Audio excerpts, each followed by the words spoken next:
Loneliness doesn't always feel like sadness. Sometimes it feels like repetition. The same morning, the same rooms, the same quiet that doesn't change no matter what you do to fill it. You move through the day. You take care of what needs to be taken care of. You answer, respond, function. From the outside, nothing looks off, but inside, it's different. There's no lift in it, no sense of being pulled toward anything that matters. You can talk to people, you can exchange words, even laughter, but there's a difference between contact and connection, and you feel that difference. It's the space where something deeper should land and doesn't. That's the part people don't name. Loneliness isn't just about being alone. It's about not being met. Not in conversation, not in presence, not in the quiet moments where something real could exist between two people, but never quite arrives. So you adjust. You learn how to carry your own thoughts all the way through without sharing them. You stop reaching as often because it rarely comes back the way you need it to. You become more self-contained, more efficient, less expectant.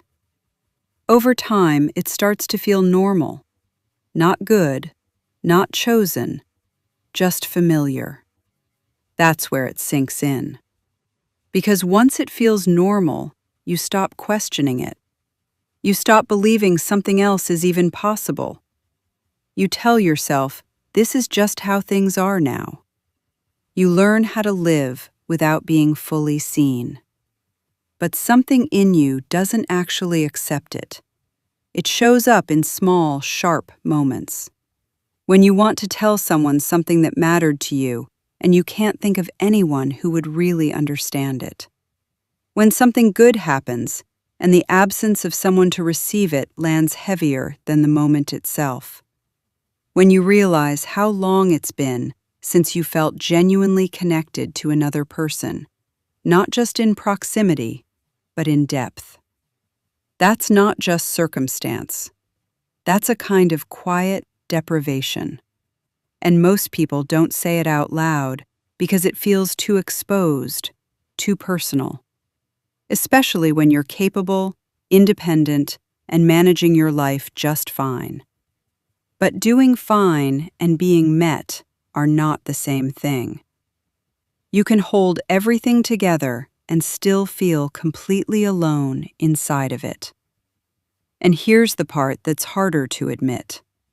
Loneliness doesn't go away just because you try harder to connect.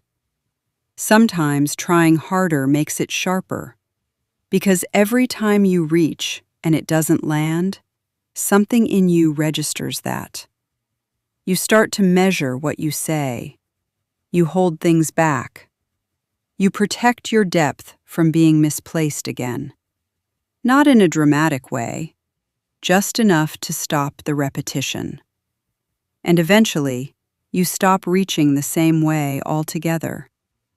You still show up. You still respond. You still keep your life moving.